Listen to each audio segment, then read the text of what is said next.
Good morning. In this week's parasha of Tetzaveh, we continue with the instructions in the building of the Mishkan, but Rabbi Yitzchak Twersky points out something very interesting about the order.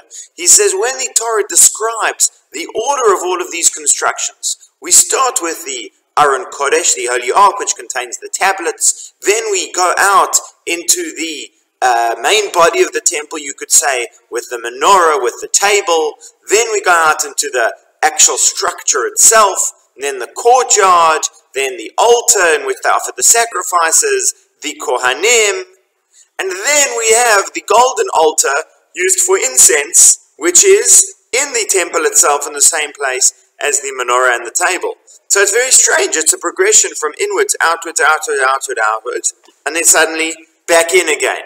So he explains it based on a beautiful idea of the progression of the Beit HaMikdash, of the Mishkan.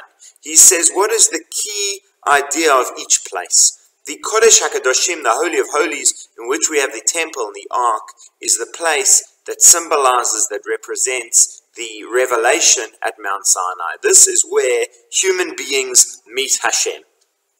Then he says you have the next level, which is after we've met Hashem at Har Sinai, we bring Hashem into our home.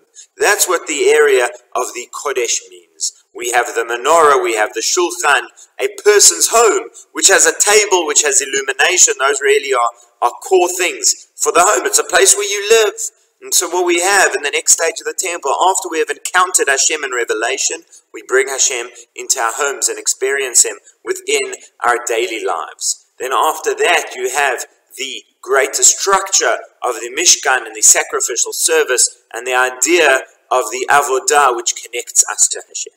What is the purpose of the golden altar, he says? That is to bring about atonement. And we find it used several times in the context of atonement. That's really the primary purpose of it, is to restore the relationship between the Jewish people and Hashem when something's gone wrong.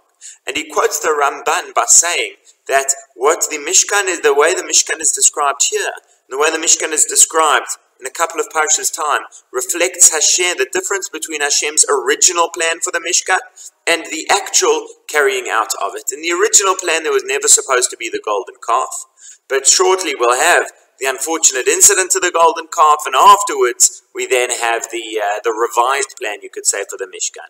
And in that revised plan, this golden altar of atonement is mentioned in its place, is mentioned pretty near the beginning of it all. So what's the message over here? As Rabbi Twersky says, that when the Jewish people were supposed to be building the Mishkan in their relationship with Hashem, atonement is a necessary mechanism, but not the focus. You don't focus in the relationship on what are we going to do when we betray one another, when we hurt one another. That's a proviso, an addendum. That's something that you add on at the end. Once we have established all of the mechanisms for creating a warm and loving relationship, we're also going to establish a mechanism for when things go wrong. But after the Egel HaZahav and the golden calf and the terrible tragedy of that, it became clear that in fact we needed a more fundamental route for atonement. We in fact needed that it would become not just a part of the Mishkan, but that it would become quite a central part. Perhaps in a relationship, again, you have two people building a warm and loving relationship, but they have in mind that if things go wrong, this is what we're going to do. But then you have two people who really now have to process and deal with some kind of betrayal. It needs to become, you need a process that is much more systemized within the relationship itself to constantly work through those issues. So that's the idea here of the progression the Torah describes. First we have the revelation of Hashem, then we move out into bringing Hashem into our home, and then we have all of daily life and our interactions with Hashem. And then we also have when we do things wrong. But unfortunately sometimes it's necessary for that fallback mechanism to become very much a part of the fundamental relationship. But please God, we should always remember that yes, that's a necessary thing. The focus should be again building, developing, growing. Have a wonderful Shabbat.